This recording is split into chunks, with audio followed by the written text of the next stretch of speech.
C we all want to be more efficient और हम सभी चाहते हैं कि दिन के जो 24 घंटे होते हैं उसे हम चूज करके जितना मैक्सिमम आउटपुट ला पाए वो ला सकते हैं. I think this is specially relevant in the time of lockdown where we are always sitting at home. और वो जो सेंस होती है कि मैं दिन भर में ज़्यादा कुछ अकम्प्लिश नहीं कर पाता हूँ वो बढ़ गया होगा. तो इस वीडियो में हम बात करने वाले हैं उन सारे टिप्स या उन सारे हैक्स के बारे में जो मैं अपनी लाइफ में यूज करता हूँ और ज़्यादा प्रोडक्टिव होने के लिए. चलिए शुरू करते हैं. Having a low information diet. Low information diet से मेरा क्या मतलब है?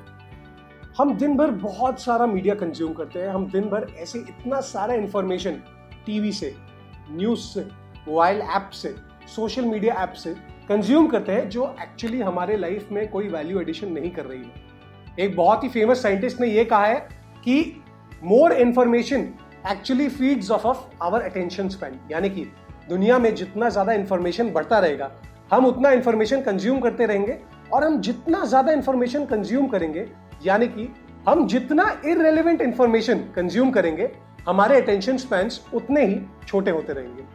सो it is very important for you and for me to expose ourselves to information जो हमारी जिंदगी में सबसे ज्यादा रेलेवेंट है. ऐसा जितना इंफॉर्मेशन है जो आपकी जिंदगी में रेलेवेंट नहीं है उसे मत देखिए, उसे मत कंज्यूम करिए. जो लोग मुझे जानते हैं वो ये भी जानते हैं कि मैं न्यूज नहीं पढ़ता. जी हाँ, मैं न्यूज नहीं पढ़ता. बहुत सारे लोग ये सुनकर दंग हो जाते हैं. उन्हें ये लगता है कि कोई न्यूज पढ़े बिना जिंदगी कैसे नहीं जी सकता. मैं आपके सामने एक जीता जाता एग्जाम्पल हूं. In fact when I am looking at the news मैं दिन में 10 से 15 मिनट निकालता हूं और सिर्फ हेडलाइंस पढ़ लेता हूं. The headlines are more than enough to tell me about what is going on. अगर कोई इंफॉर्मेशन या फिर कोई न्यूज मेरे लिए रेलेवेंट नहीं है तो मैं उसे कंज्यूम नहीं करता. सिमिलरली मैं सोशल मीडिया एप्स को ब्राउज नहीं करता. क्यों? क्योंकि they are filled with information that is not relevant to me. That is information that is not adding any value to my life. So ये इंपॉर्टेंट है याद रखना कि आप अपने अटेंशन स्पैन को, हम सभी का अटेंशन स्पैन बहुत ही लिमिटेड होता है, अपने अटेंशन स्पैन को आप यूज करें सिर्फ उन चीजों पे जो आपकी जिंदगी में वैल्यू ऐड करेगी. बहुत बार ऐसा होता है कि हम कुछ नहीं कर रहे होते, सिर्फ social media, TikTok, Facebook browse कर रहे होते हैं और टाइम आफ्टर टाइम आधा घंटा, 1 घंटा निकल जाता है और हम थकान महसूस करने लग जाते हैं जबकि हमने एक्चुअली कोई काम नहीं किया है. दैट इज बिकॉज हमारे अटेंशन स्पैन को उस स्पीड ने खत्म कर दिया है. हमने ऐसे इंफॉर्मेशन से अपने दिमाग को क्लटर कर लिया है जो एक्चुअली हमारी जिंदगी में कोई वैल्यू ऐड नहीं करेगी. जी हाँ, ऑफ कोर्स आप मूवीज देख सकते हैं. जी हाँ, ऑफ कोर्स आप डॉक्यूमेंट्रीज देख सकते हैं, बट इनके लिए एक डेजिग्नेटेड टाइम रखिए. ऐसा कोई इंफॉर्मेशन मत कंज्यूम करिए जिससे कोई आउटकम नहीं होगा और जो आपके टाइम को कंज्यूम करता है. लो इंफॉर्मेशन डाइट गूगल करिए इसको और समझने के लिए. अब बात करते हैं हैक नंबर 2 की, यूजिंग द परेटो प्रिंसिपल. अब एक साइंटिस्ट थे परेटो जिनका नाम था, उन्होंने एक बहुत ही इंटरेस्टिंग प्रिंसिपल बनाया जिसको 80-20 प्रिंसिपल कहा जाता है. इसका मतलब यह है कि जिंदगी में या लाइफ में या दुनिया में 80% चीजें जो होती है उनका कॉज 20% होता है और जो 20% एफर्ट होता है उसका 80% आउटपुट होता है. This is something that actually can be applied to pretty much everything in our lifes. What happens is that 20% people in your life will cause 80% of the problems. 20% people in your life will also cause 80% of your happiness. 20% client से ही आपका 80% revenue आएगा और 20% problems ही आपका 80% time खा जाएगी. This is again a scientific principle. I would recommend all of you to read about the Pareto principle. But here's how you can use it to your advantage. ऐसी जो भी चीजें हैं जो आपके टाइम या फिर आपकी प्रोडक्टिविटी को हैम्पर करती है उन्हें आइडेंटिफाई करिए. ये समझिए कि क्या वो 80% वाले पार्ट में फॉल इन करते हैं क्या या फिर वो 20% वाले पार्ट में फॉल इन करते हैं. जो भी ऐसी चीजें हैं जो बहुत कम लगती है बट एक्चुअली बहुत ज्यादा टाइम लेती है उन्हें अपने लाइफ से एलिमिनेट करना शुरू कर दीजिए. ऐसी जो चीजें हैं जो एक्चुअली आपको मैक्सिमम हैप्पीनेस देती है और वो है सिर्फ 20%, उन पर फोकस करना शुरू कर दीजिए. What this will do is that it will give you an insane amount of control in your life. आप चीजों को कंट्रोल कर पाएंगे. आप उन सारे प्रॉब्लम्स, उन सारे डिस्ट्रैक्शंस को एलिमिनेट कर देंगे जो एक्चुअली में इंपॉर्टेंट नहीं है बट वो लगती इंपॉर्टेंट है बिकॉज वो 80% का पार्ट है. एक कॉमन मिसकंसेप्शन ये है कि मल्टीटास्क करना अच्छा होता है. अगेन साइंटिफिकली प्रूवन है कि multitasking does not do good for your work. Multitasking doesn't necessarily give you a great output. ऐसा हमें फील होता है कि अगर हम एक साथ में मल्टीपल टास्क्स कर रहे होते हैं, एक साथ में अलग अलग सब्जेक्ट्स को स्टडी कर रहे हैं, या एक साथ में 3 काम कर रहे हैं, तो हम तीनों काम को निपटा रहे हैं। बट असलियत में हम तीनों में से एक काम को भी अच्छे से नहीं कर पा रहे, और इसकी वजह से हमारा टाइम वेस्ट होता है। ये मैं मन से बात नहीं बना रहा हूं, this is scientifically proven. Your overall output will always go down when you are multitasking. जब भी आप मल्टीटास्किंग करने की कोशिश कर रहे हैं, आपका ओवरऑल आउटपुट डेफिनेटली गिरेगा। इसलिए ये बहुत जरूरी है कि if you actually want to feel busy और if you want to actually do work, don't multitask. आप जो भी काम उठाते हैं, एक बार में एक ही काम को उठाइए और जी जान लगाकर उसे कंप्लीट कर लीजिए। अपने दिन को अपने कामों में चंक कर दीजिए, डिवाइड कर दीजिए। इससे आप देखेंगे कि हर एक काम बहुत जल्दी कंप्लीट भी हो जाएगा और साथ ही साथ आपको अपने दिन में और टाइम मिल जाएगा अलग अलग चीजों को करने का। इसके लिए मैं अपने लैपटॉप पे at any given point of time 3 या 4 से ज्यादा टैब्स को नहीं खुला रखता हूं। 3 या 4 tabs is more than enough for one work that I need to do. मैं अपने दिन को अलग अलग फंक्शंस में और टास्क्स में डिवाइड कर देता हूं। अगर सुबह 9 से 12 मुझे मार्केटिंग का काम करना है तो मैं उसके अलावा और कोई भी काम नहीं करता हूं।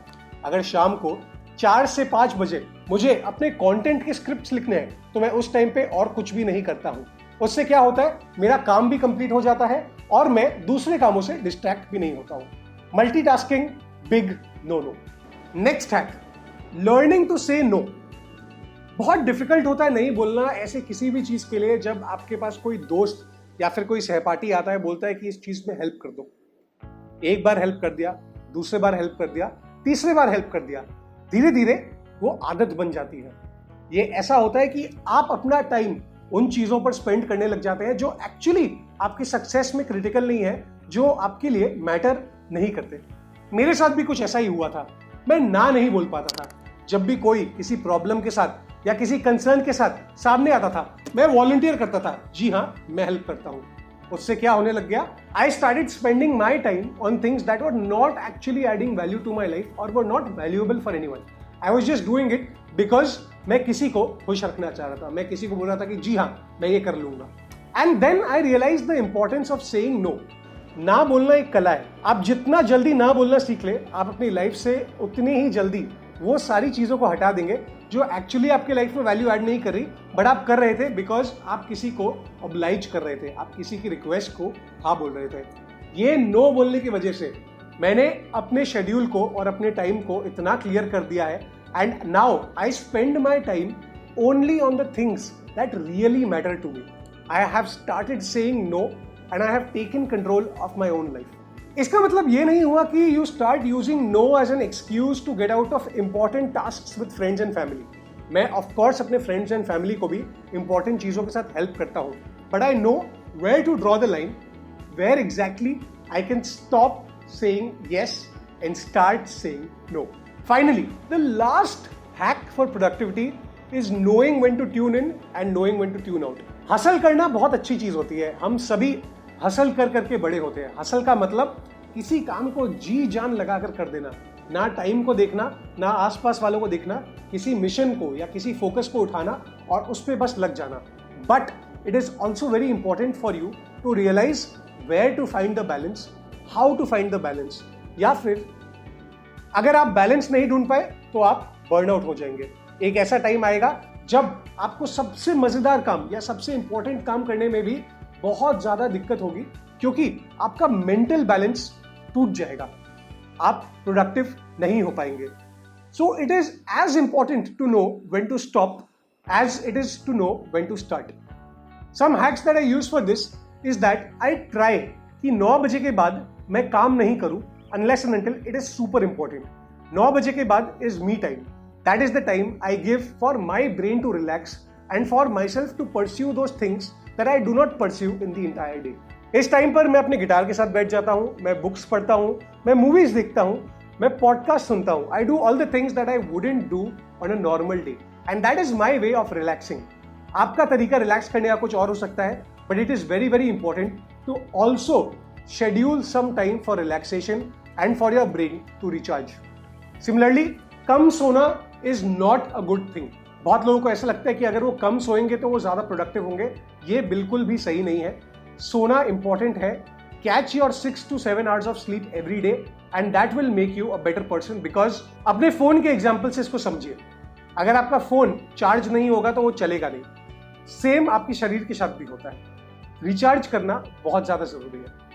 एक चीज जो मैं फॉलो करता हूँ और मेरे लिए बहुत ज्यादा वर्क करता है is to take short vacations from time to time. अभी के केस में ये नहीं हो पा रहा है, but every 3 to 4 months I try to take a 1 or 2 day vacation. ये वेकेशन कोई एग्जॉटिक लोकेशन या फिर कोई बड़े टूरिस्ट डेस्टिनेशन पे हुआ है ये जरूरी नहीं है। It just has to be a place जहां पर आप अपने डे टू डे लाइफ से ट्यून आउट हो सके and you get to experience different things. You get to do things that you would generally not do on a single day. ये tune out करना मुझे बहुत ज्यादा हेल्प करता है फोकस करने में और रिचार्ज करने में। Whenever I get back to my work, I find कि उस ब्रेक की वजह से मैं बहुत ज्यादा प्रोडक्टिव हो चुका हूं और बहुत ज्यादा एफिशिएंट भी हो चुका हूं। So these were some of the hacks जो मैं यूज करता हूं अपने लाइफ में और ज्यादा प्रोडक्टिव होने के लिए।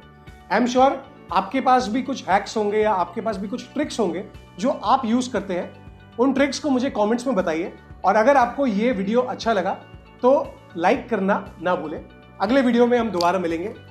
Thank you so much for watching this video.